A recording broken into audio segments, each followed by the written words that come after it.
দেখতে দেখতে কতগুলো বছর কেটে গেল। সেই নিজের বাড়ি থেকে এই বাড়িতে এসছি, তো এ বাড়ি থেকে ও বাড়িতে যখন যাই, সেই কেউ জিজ্ঞাসা করলে কোথায় যাচ্ছ? শ্বশুরবাড়ি। ওখান থেকে বাপের বাড়ি থেকে যখন আসি, কোথায় যাচ্ছ? শ্বশুরবাড়ি। এই যে এই দুটো জিনিস বলতে বলতে মেয়েরা শুধু হাঁপিয়েই যায়। আর আমাদের মতো মধ্যবিত্ত পরিবারে পাড়া গ্রামে যখন যারা বাস করে, তো তাদেরকে এগুলো আরও বেশি বলতে হয়, কারণ এখানকার আচার আচরণগুলো অনেকটাই আলাদা হয়ে থাকে। তো বন্ধুরা, গুড মর্নিং, সবাই কেমন আছো? আশা করি ভালো আছো। আর আমিও মোটামুটি বর্ষা মেঘলায় অনেক ভালো আছি। তো সকালবেলায় দেখো, রোজকার একই রুটিন, আগে পিছে করে করতে হয়। কারণ কি বলো তো, তোমাদেরকে দেখানোর জন্যই আগে পিছে করে কাজগুলো করতে হয়। তো রোজ রোজ তো আর একইভাবে কাজগুলো করা যায় না। তো তোমাদের তো দিতে হবে, বলো, কিছু না দিলেই বা কী করে হবে। আর দেখো, মোটামুটি কিছু কিছু কাজ সেরে আমি চলে আসলাম।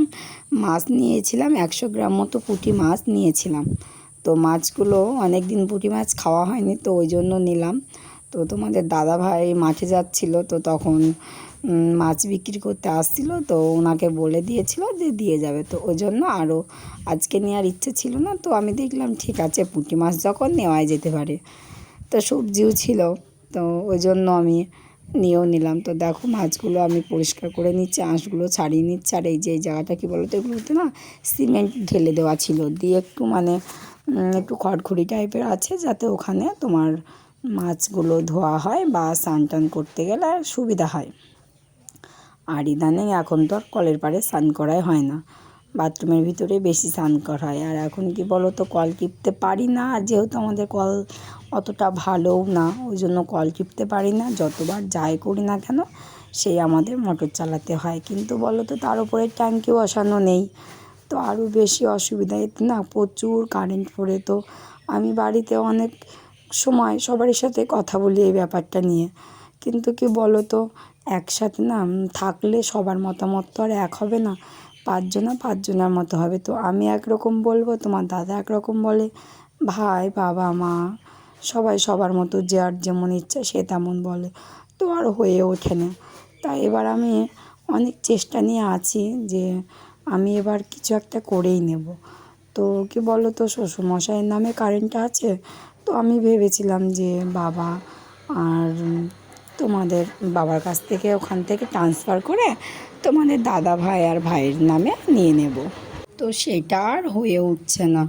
কি বলো তো, একটা কাজ করতে গেলে আর একটা কাজ হয়ে যায়, আর একটা কাজ করতে গেলে অন্য কাজ চলে আসে, এই নিয়ে আর হয় না। আর আমাদের এই ফ্যামিলিতে, মধ্যবিত্ত ফ্যামিলিতে, একটা কিছু করতে গেলে আর একটা কিছু করা যায় না। তো ওই জন্য আমি আরও কিছু করতে পারছি না।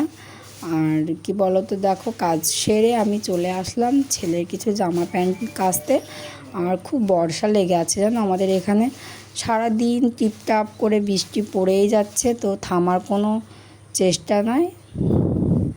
আমার খুব অসুবিধাও হচ্ছে। তো দেখো, জামা প্যান্টগুলো কেচে নিলাম, কেচে এবার আমি সব মেলে দেবো। আর একটু স্পিডটা বাড়িয়ে দিয়েছি, কারণ আমি ফোনটা না রেখে, ক্যামেরাটা রেখে চলে গেছিলাম চালু করে দিয়ে। তো দেখো, এখানে আমার সবজি কিছু কেটে নিয়েছি আমি, আর এই দেখো ভাত ফুটে গেছে। তো একটা সবজি তরকারি করে নেব, মা ওদিকে ডাল কুমড়ো করেছে, এগুলো দিয়ে আমরা চালিয়ে দেব। কি বলো তো, মা রান্না করে, আমি রান্না করি, দুজনেই তো রান্না করি। তো ওই জন্য আমি যেটা করি সেটা মা করে না, আর মা যেটা করে সেটা আমি করি না, তো করে নিচ্ছি। তো দেখো, কথা বলতে বলতে অনেক দূর চলেও আসলাম। তো বন্ধুরা, দেখো, আমি এখানে পটল, ভেন্ডি নিয়েছি, আর ওদিকে আলুগুলো ভেজে তুলে রেখেছি, কারণ আলুগুলো না খুব একটা ভালো সিদ্ধ হচ্ছে না, ওই জন্য আগেই তুলে রেখেছি। দেখো, আমি একটু লাল লাল করে ভেজে নিয়েছি, মশলাটা ঢেলে দিলাম। এবার একটু কষিয়ে নেব, কষিয়ে নিয়ে জল ঢেলে দেবো, দিয়ে একটু ঢাকা দিয়ে আমি অন্যদিকে কাজে যাব। কারণ আমি না রান্না করতে করতে হলেও বসে থাকি না, যতদূর পারি এগিয়ে নিয়ে যাই। আর গতকাল বললাম যে মায়ের শরীর খারাপ, তার ভিতরে আবার একটা খবর আসলো, তো মা আর আমার ভাই বা বাবা আমার মেয়ে সবাই মিলে না একটু অন্য জায়গায় গেল একটা গ্রামে। কি বলো তো কোথায়? ওটা আমার মামা শ্বশুর বাড়ি। তো ওখানে একটা খবর আসলো যে কালকে নাকি দুটো ঘর পুড়ে গেছে, তা ওই জন্য আবার একটু গেল। তো দেখো আমার রান্নাও হয়ে গেছে।